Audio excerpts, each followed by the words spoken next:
theoretical plan of what we have so far. I will explain the details of the changes, the high-level changes we have had so far in 2012 and what we want to bring you in 2013. Then CCP Rise will start discussing changes for attack battlecruisers and Tech 1 battleships coming for Odyssey. The good news for you is, unlike me, he actually speaks English properly. So you will be able to actually understand what he's saying.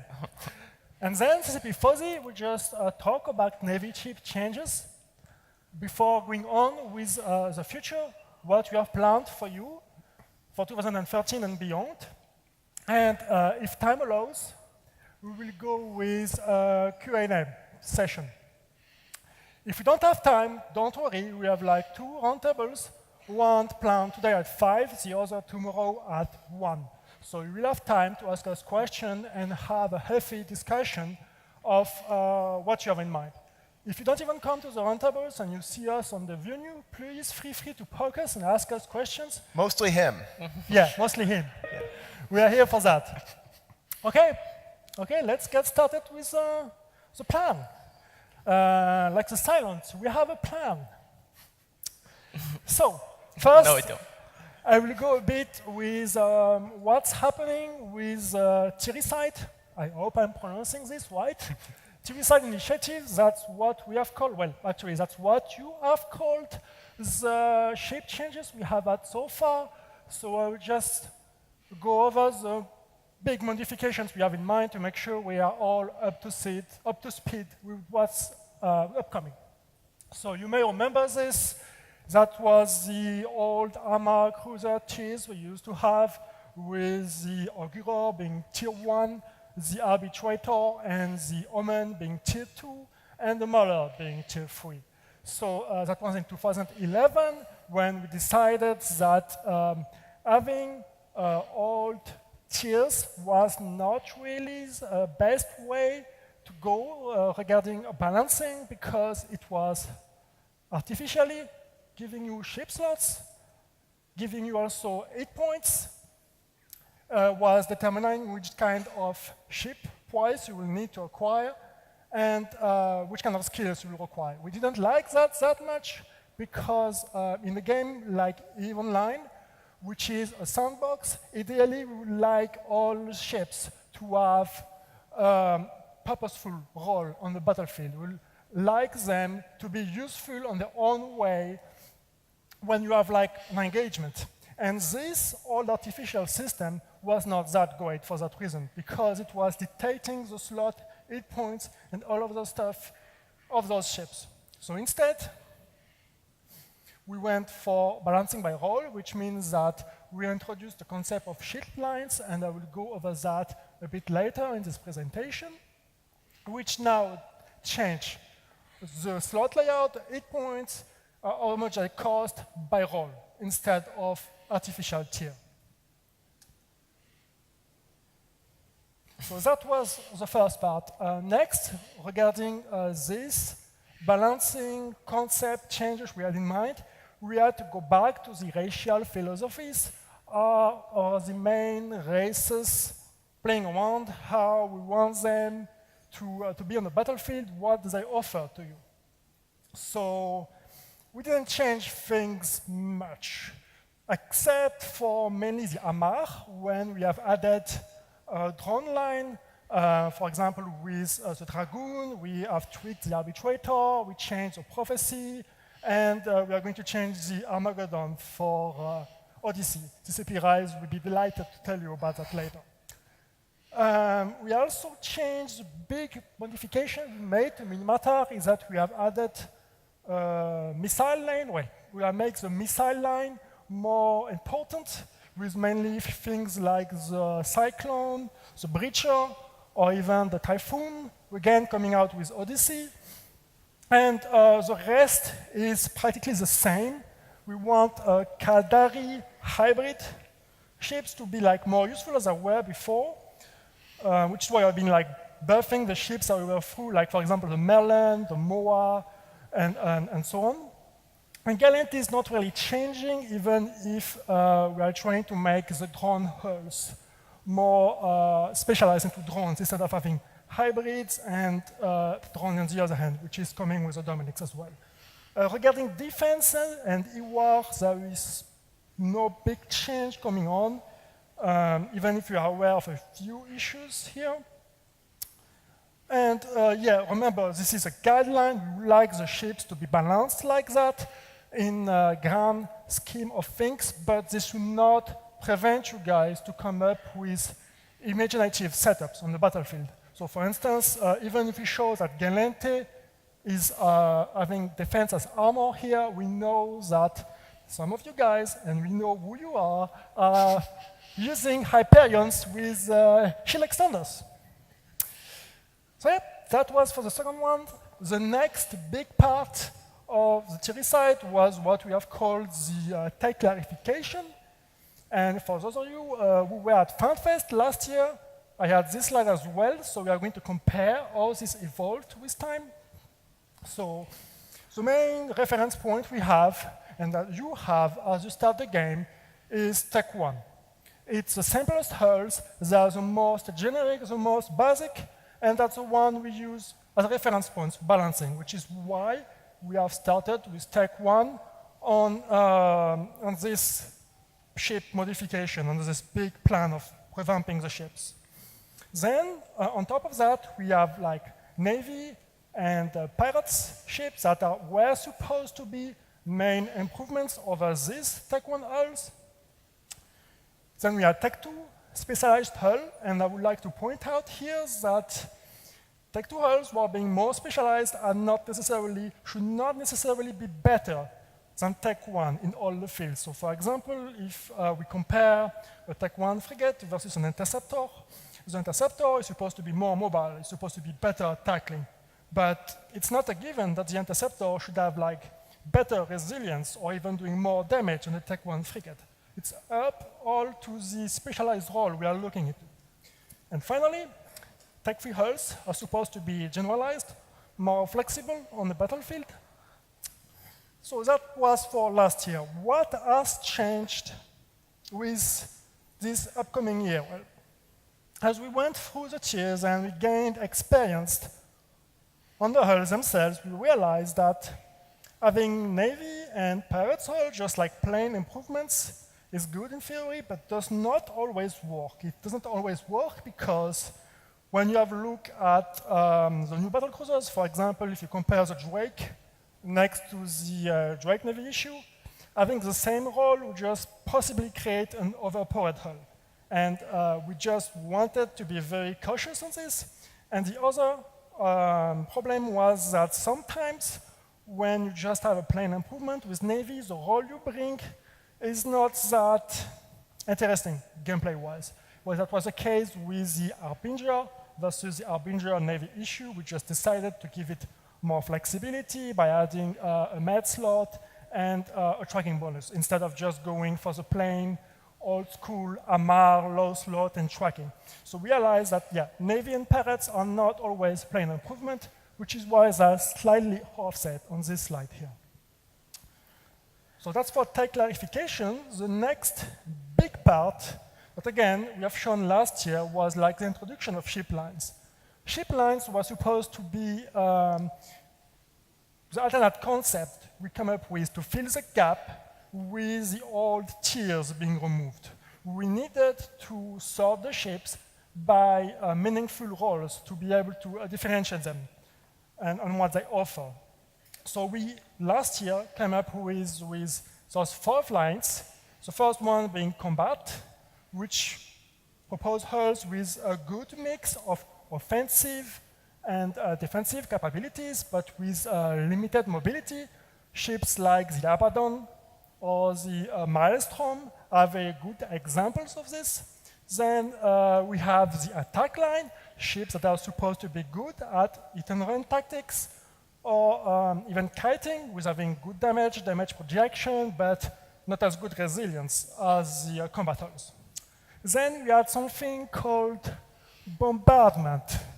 And it was supposed to, sorry about that, it was supposed to mix up to group together all the hulls that were using missiles in the main weapon system, but we didn't like that very much, especially based on your feedback. So you will see how this changed.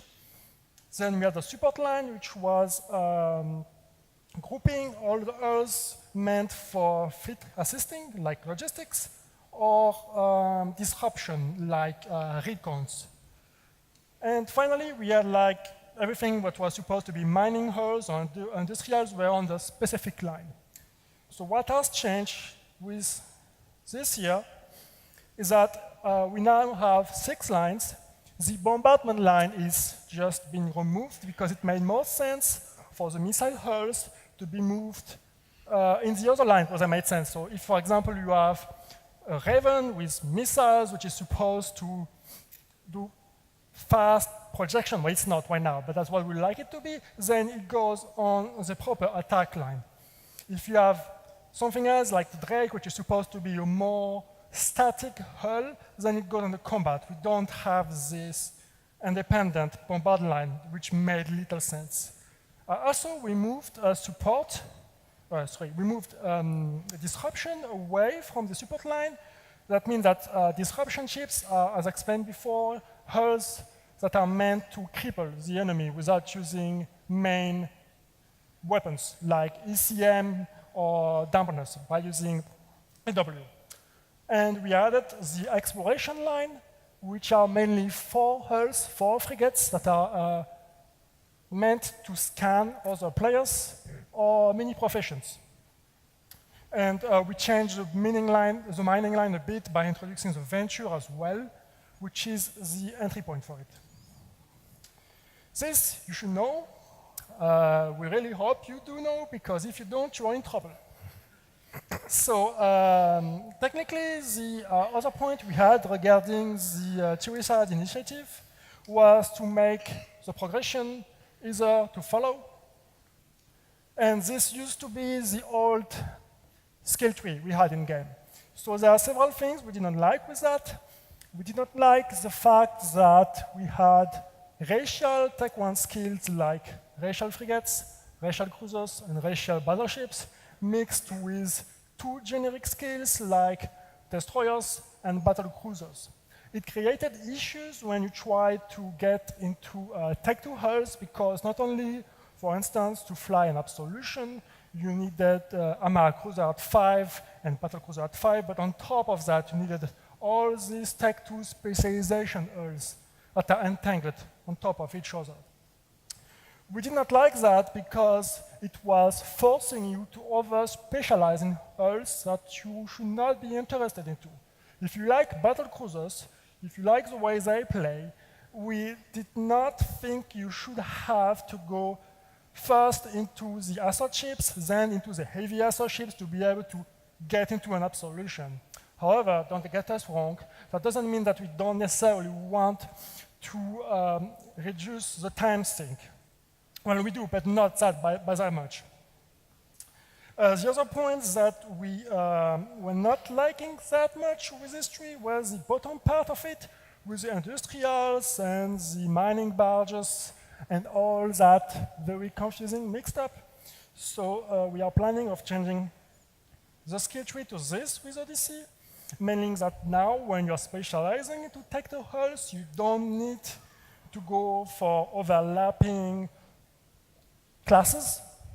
And we are changing the destroyers and battlecruiser skills to be into 4 racial variations. So again, that is something we mentioned in one of the previous dev blogs. If you could fly it before, you can fly it after. So there is like a huge reimbursement plan to this coming up. We recommend that you have a look into the blog again if you haven't, if you have not read it, because there is quite a lot of details about this that we don't have much time to go into right now. And also, the other part of this skill tree changes was that we streamlined the bottom part of the tree by having a more consistent way for you to go into industrials and mining ships. So now, for instance, if you want to go into Rorcal, you first need to train an Orca, which itself requires a Noctis. Instead of having a mining barge, which is a purely mining ship, requires for the Orca, which is more of a mining support or even hauling ship. So where are we right now with this Suicide initiative? Well, so far, we have changed approximately 1/4 of all the ships in game. That's quite okay. What we are bringing you with Odyssey is like 15% more of this, but we are not out of the woods yet because we have like more than half of all the ships in games still not touched. And that's where we want to bring you next by having a look at things like Tech 2 ships, and CCP Fuzzy will explain more about that when it comes to it. So now, I will leave you in the very capable hands of CCP Wise, who is going to talk about changes coming in Odyssey. Thank you.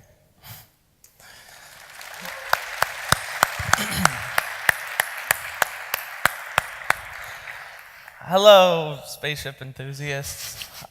I feel like we should clap for getting a giant concert hall to talk about spaceships. It seems ridiculous. Yeah. All right, so I'm sure many of you know me. For those that don't, I'm CCP Rise. I used to be Kill 2. I used to play the game a little, and I'm kind of new around here, but I'm picking up the sort of direction from Taskmaster Euterbium pretty quickly. And I had a couple projects for Odyssey, like right after I got here, and so I'm going to run you guys through those real quick. The first one was the attack battlecruisers, and it's interesting. We ended up not making huge changes with them, and I think a lot of that is because they were actually up for evaluation with Dr. Euterbium well before a lot of the Tiericide stuff happened.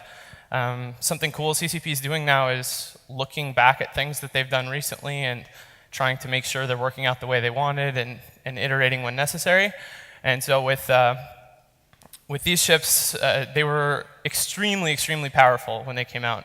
And a lot of FOSSE's changes, CCP changes in general to the frigates and to the cruisers has brought them back in line a lot more than where they were when they first hit. So when we looked back at them here, which was, as I said, on the schedule, we didn't have to make big changes. We were concerned about them putting a little too much pressure on their adjacent ship classes, both cruisers and battleships.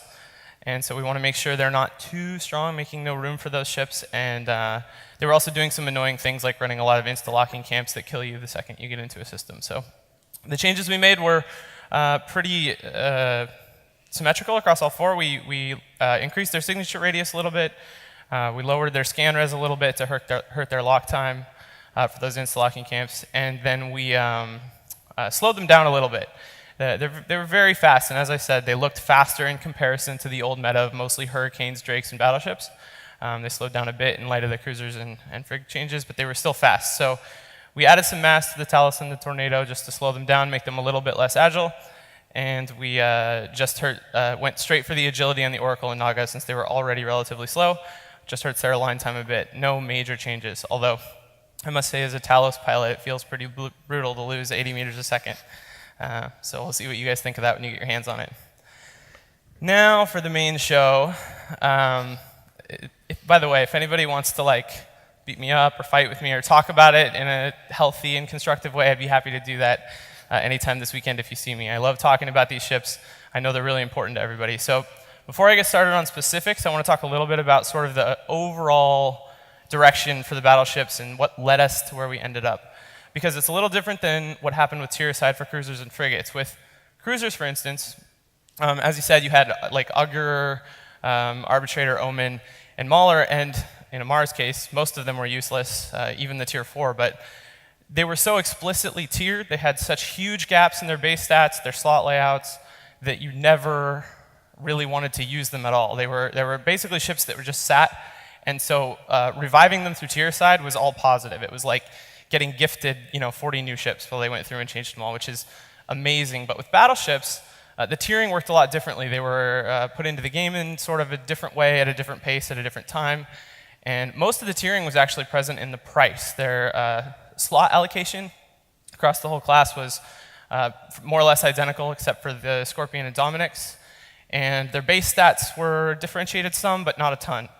And so when we looked at them, a lot of what we had to look at was the fact that most of what was going to be changing was the price, and how was that going to impact how they were used and what overlaps were there. And that was a big issue, especially with AMARR, where there was weird, because of the way they were implemented, there were strange inconsistencies and gaps and overlaps across all of them. And so we wanted to look at those, try to eliminate them, try to give each race as much access to as many different environments as we possibly could.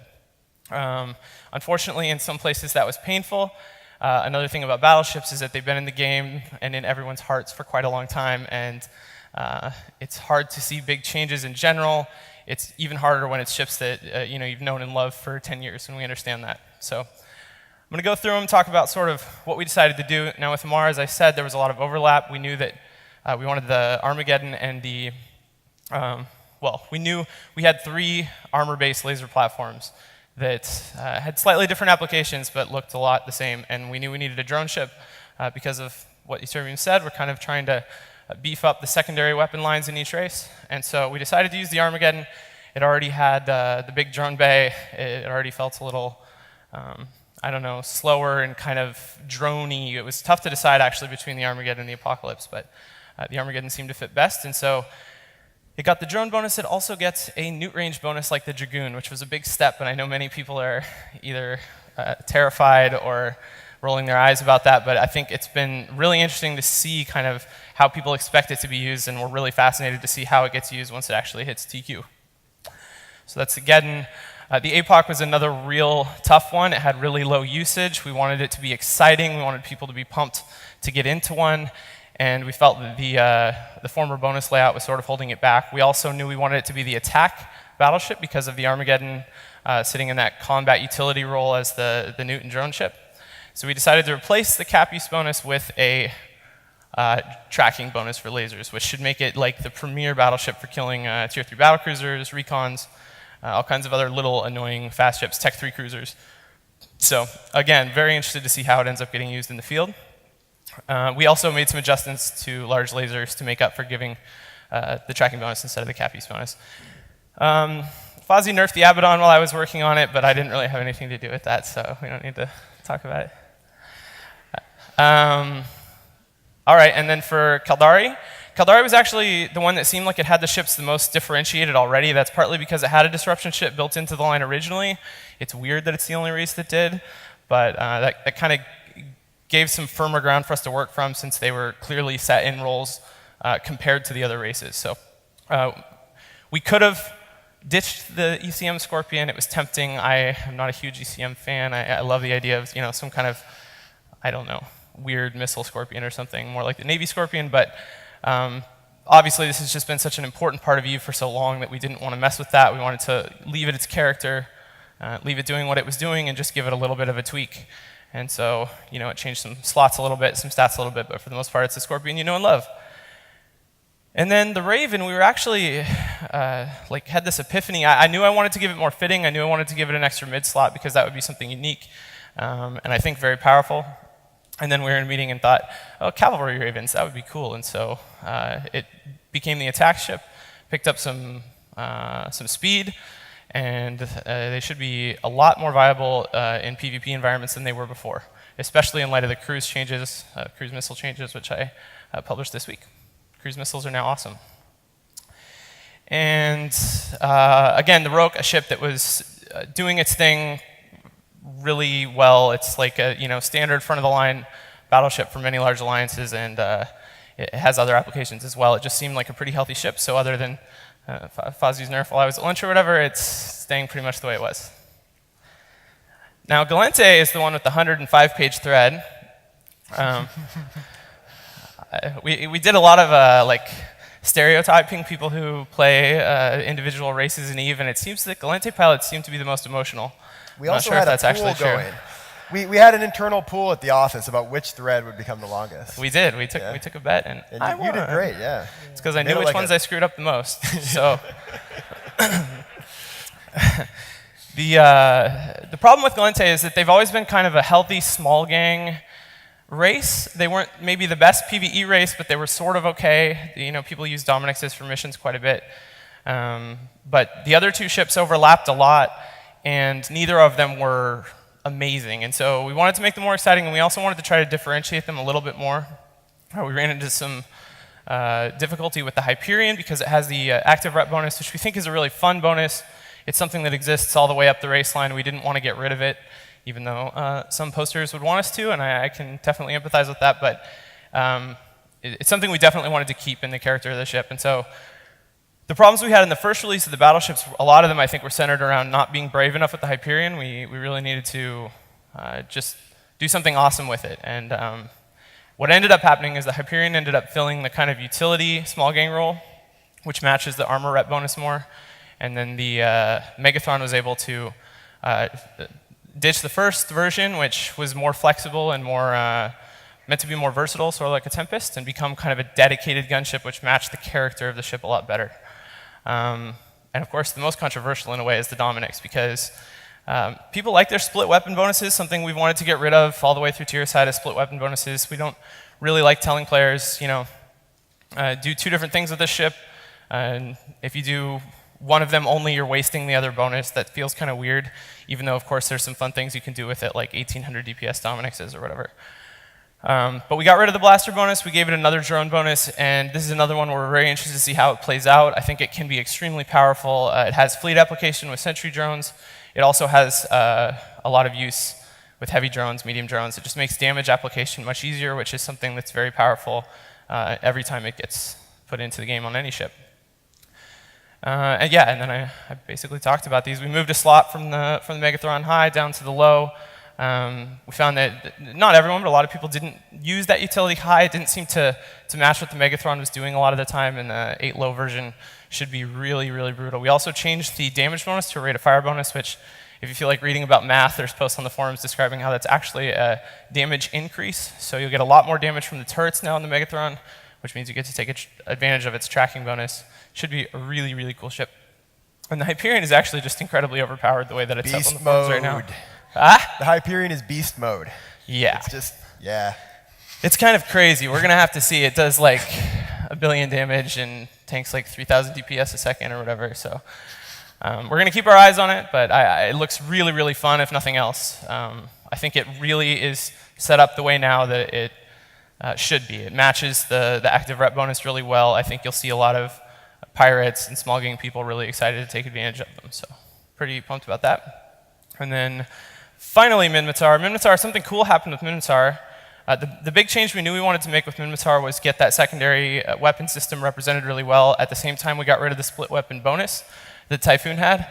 So we went with another damage application bonus and explosion velocity. Really powerful. We also moved a high slot to a mid slot, so it has more flexible options for tanking. I think this ship also is at risk of being too powerful. It looks really, really good the way it's laid out right now. It looks extremely fun. I'm very excited about it. I think that's all good. The Tempest was interesting because we had the Typhoon set up as the attack ship, and we have 2 combat ships in every other race. We thought the Tempest should be the combat ship, but then we realized Minmatar is kind of weird, and all their ships are attack ships, and so we just changed that. So Minmatar has 2 attack ships, and we're still, kind of keeping an eye on the Tempest. It definitely got like less changes than a lot of the other ships, and we're definitely aware of that. And I don't know. We'll see how it plays out. I feel like it was already playing kind of like an attack ship before the changes, but we'll see if it needs anything else to sort of really put it in that role as kind of an enormous battlecruiser. So, but it should be fun either way. And then once again, the former tier 3s outside the Hyperion were really pretty healthy the way they were, and so we didn't do anything too important with the Maelstrom. It used to have launchers, which I think I got rid of, and I don't really know how much that'll hurt people. Nerf the snowballs. Yeah, and fireworks. But anyway, that'll pretty much do it for me for Odyssey. I guess I'll pass it over to the famous CCP Fozzie to talk about Navy ships.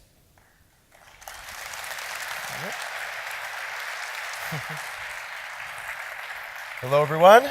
Like we said before, my name is CCP Fozzie, and I am going to be telling you about some of the other ship changes we're making for Odyssey, focusing on the Navy ships. So as part of what we're doing with the whole of the Odyssey expansion, we're trying to tie a bit of our ongoing storyline as well into it, and saw an opportunity to combine that really well with some ships that needed a lot of help, and we felt there was a lot of room to make them more exciting. So what we did was we brought together the story with the empires fighting each other. If you've been checking any of the news reports that are coming out just about every day, CCP Etern has been writing like a madman, then you'll see that there's a lot more tension in the empires. As dust is entering the universe, as these clone soldiers are coming in, it's causing a lot of tension. So they're modernizing their militaries, and you guys get the spoils of that.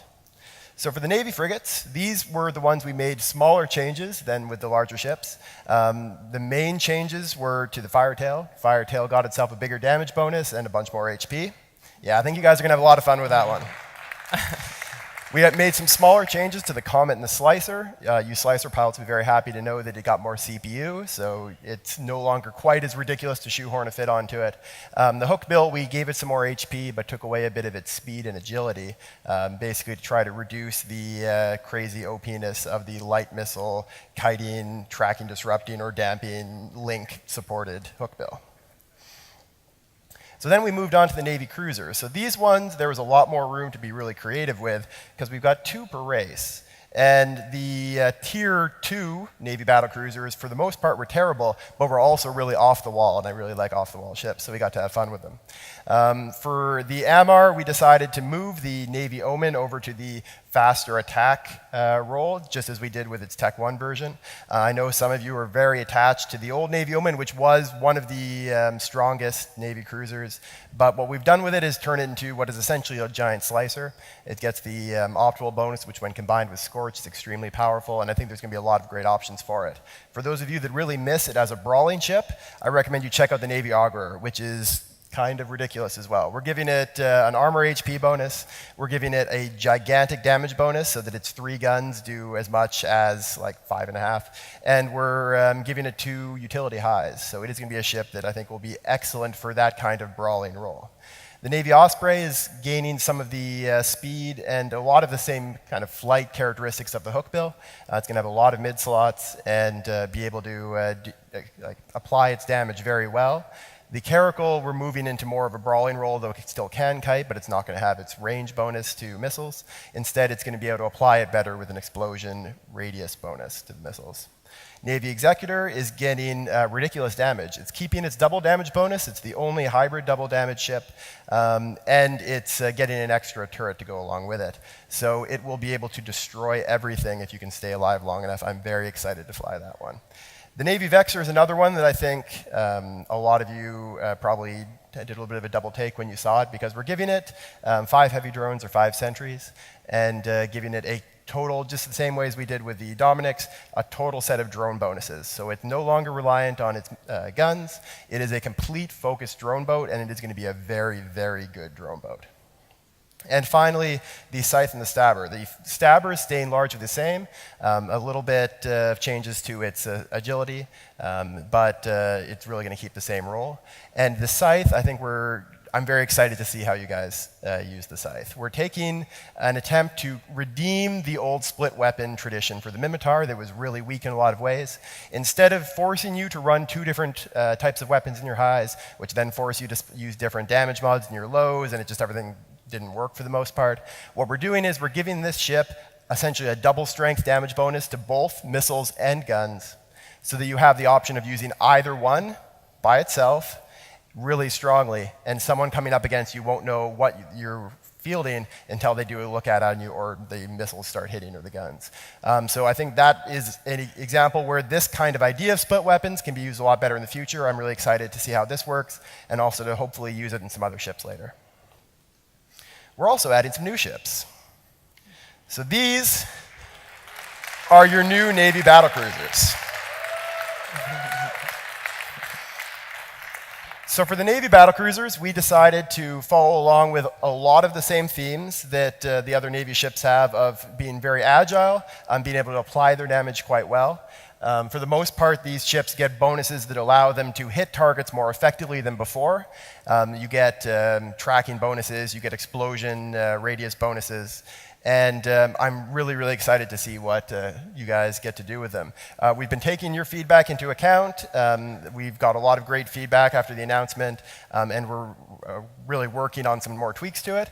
But when these things hit in Odyssey, I think you guys are going to have a great time with them. The Navy Harb is going to be a very flexible AMARRian ship.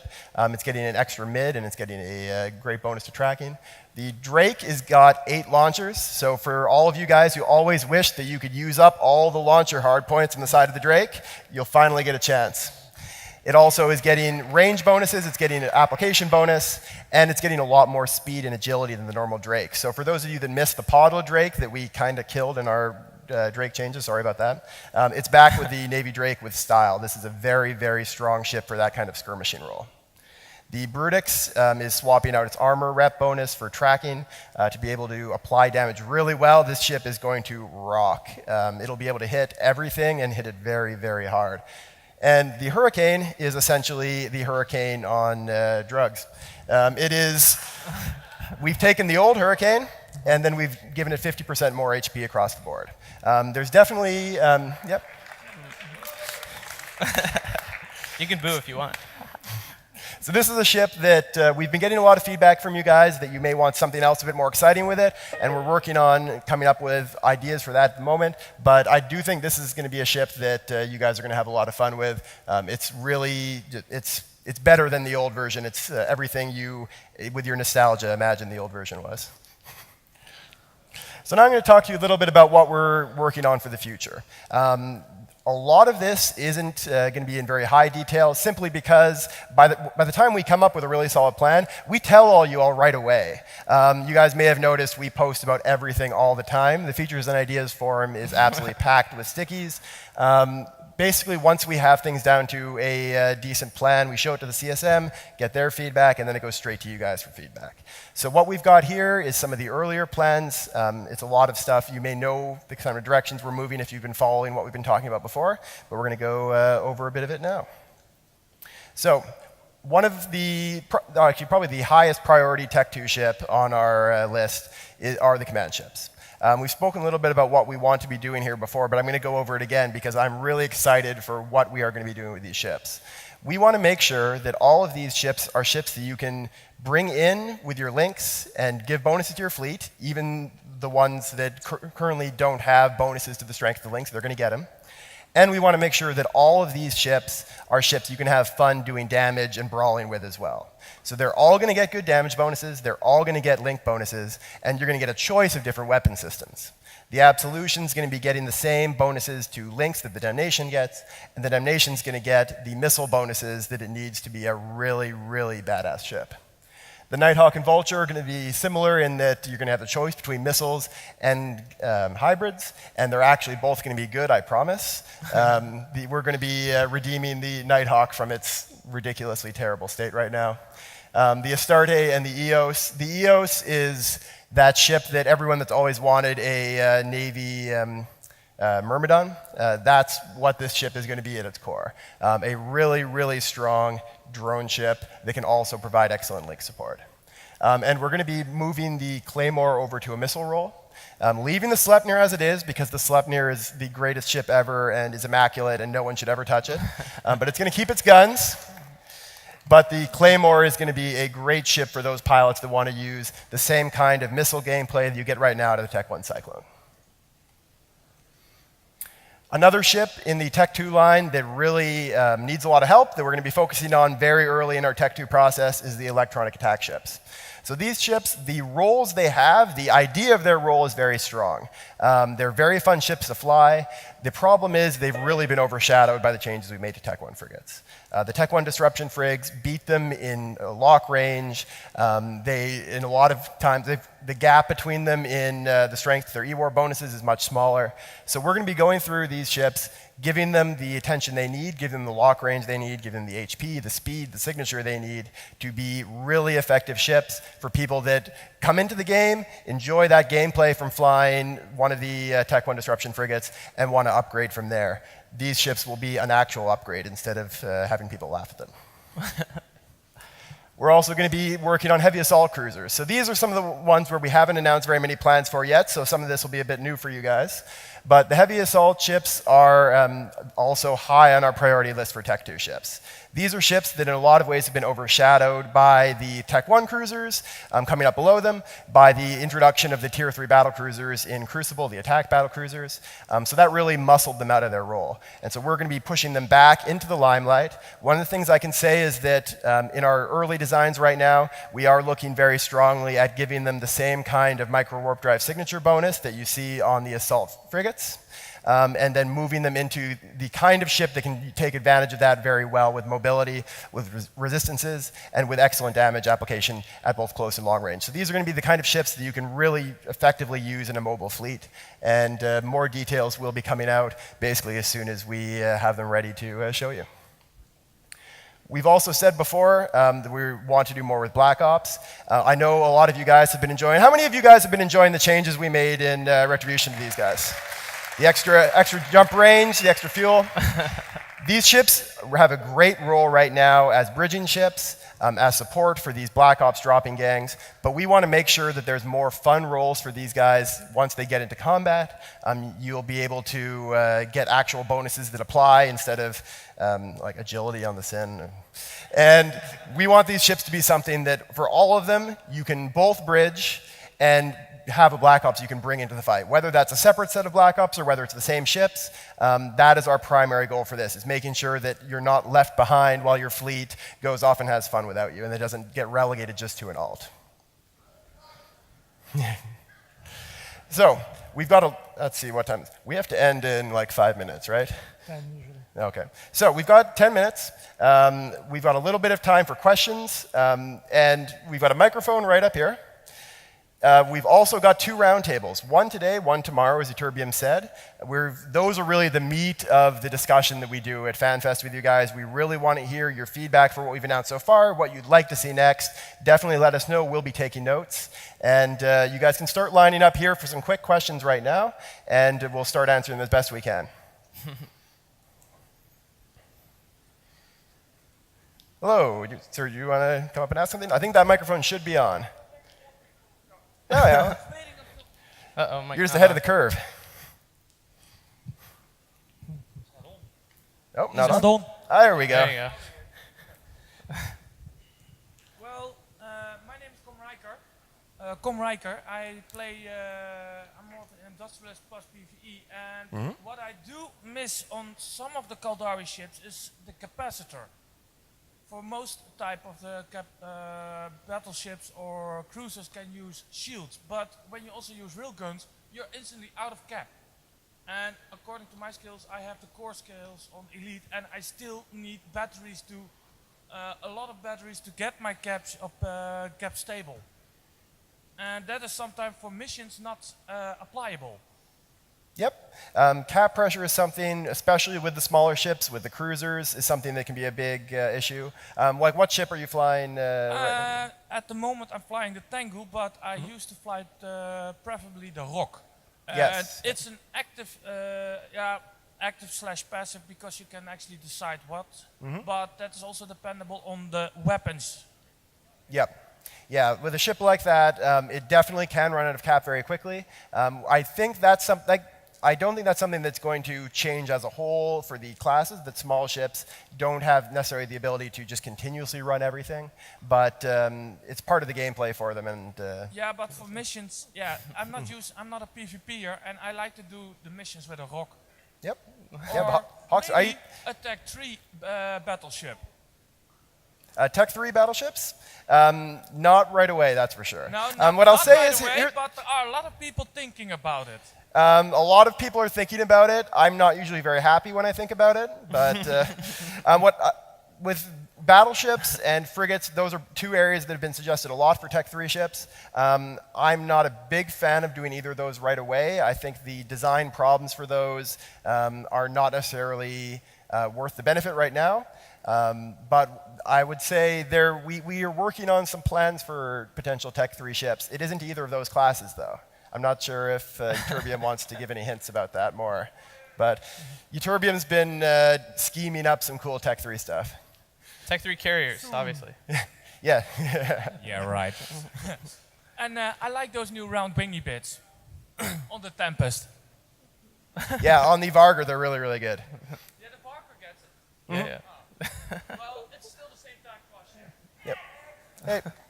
Hi, Matt Hunter. When will you be adding pirate faction battle cruisers? When will we be rebalancing them, you mean? Give Pirate. us, like you're giving Navy faction battle. Oh, battle cruisers. Pirate battlecruisers. Yeah. When are we putting in pirate battlecruisers?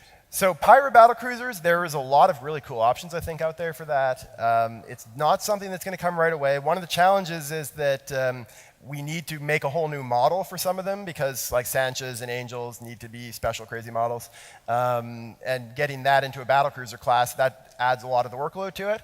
But it is something I think we could definitely do someday. I'll say I am working on a pirate faction ship right now, specifically a pirate faction recon ship, but it's not something that would be going into normal distribution. So for that, you'll have to get really good at tournaments.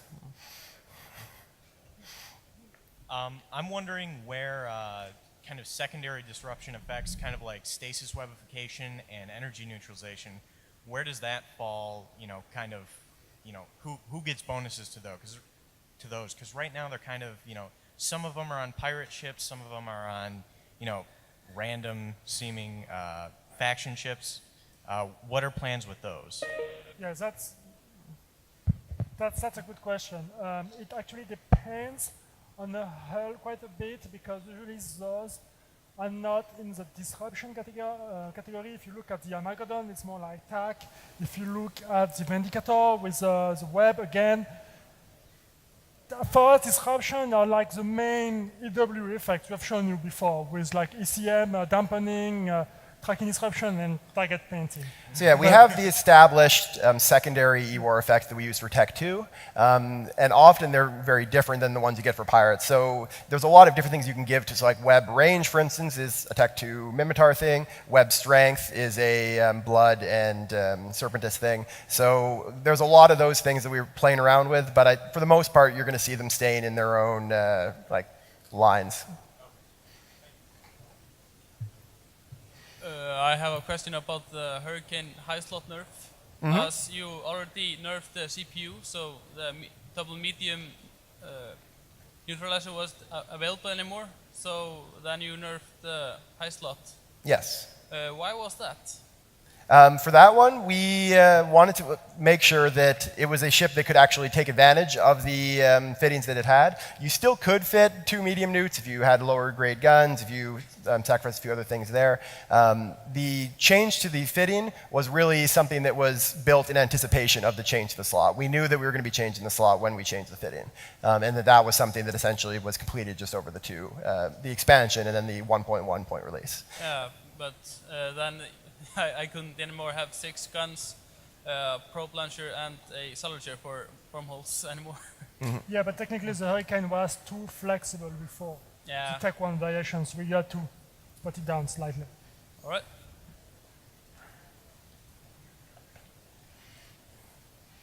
Hello, hello. Hello. All right, first I just want to say I'm glad to see you up there. Your YouTube channel was an inspiration to a lot of people. Thank really you. was. CCP Rise, everybody. I appreciate it. And my question is, I didn't hear you guys talk at all about the Myrmidon. What are you doing with that? The Myrmidon, like the normal Myrmidon? Yeah, What should we do with it? I don't know. So the Myrmidon we changed You very tell me. recently in Retribution 1.1, and the stage we're at right now is watching how that change plays out, and we'll be reevaluating as we go on. But at the moment for Odyssey, we're doing some things like going through some of the stuff we changed either in the Inferno patches, like the Inferno point releases, and also in the main Retribution patch, and seeing how those have turned out and making slight tweaks as we go. We'll be doing that with the Myrmidon as well, but not for Odyssey, because we need to leave a little bit of time for it to settle. Great, thank you. There's Mokazeo. With the advent of firewall in medium to large scale engagements, do you think missiles and drone are actually going to be viable in those fleets? Yep. I've seen Tengu seem to have had the balls cut off them by people just running firewall straight from the entire fleet. I mean, PL, for example, do it quite well.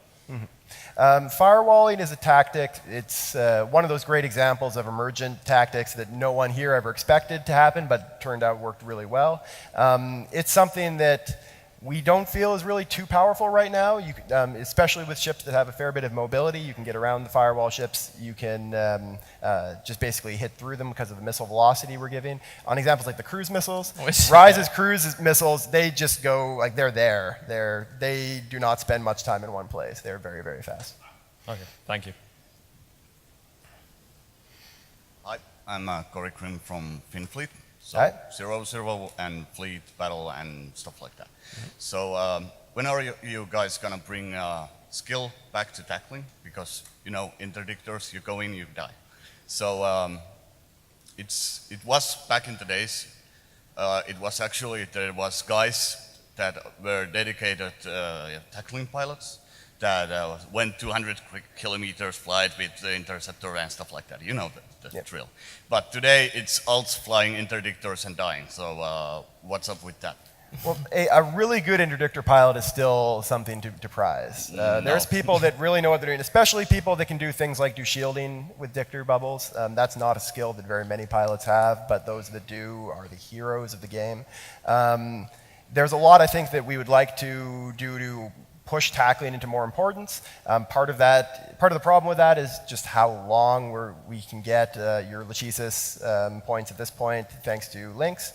Once we do our pass on links, that'll hopefully provide a little bit more room for actual dedicated tackling. And then that combined with some of the... We would like to make it a little bit easier for small ships to evade fire, and I think that'll help a lot. Yeah, that's good. I think we should have like one last question. Sorry for the other guys that have been waiting, but we need to clear the room for the next presentation. So like one last question, and then please come to the roundtable. Please poke us on the venue if you see us, if you have any more questions you want to ask us. Hi, Darth Greg from Game Over. Black Ops has become sexy again, so great work. It's really, really cool and we're really enjoying it. But I wondered why you don't allow the Black Ops battleships to walk cloaked. Basically, that is something that I think would require a lot of game design to make it not overpowered. Warping cloaked is an incredibly powerful tool. It's not something that we give to ships without significant downsides for the most part. I think it's very possible we may, when we do the full rebalance, give that kind of ability at least maybe to a second set of them, but that's something that would require a full redesign of the ships. It's not, we couldn't just tag it on. So thank you all for coming. We will see you during roundtables. Yeah, remember, we have roundtables today at 5 and tomorrow at 1.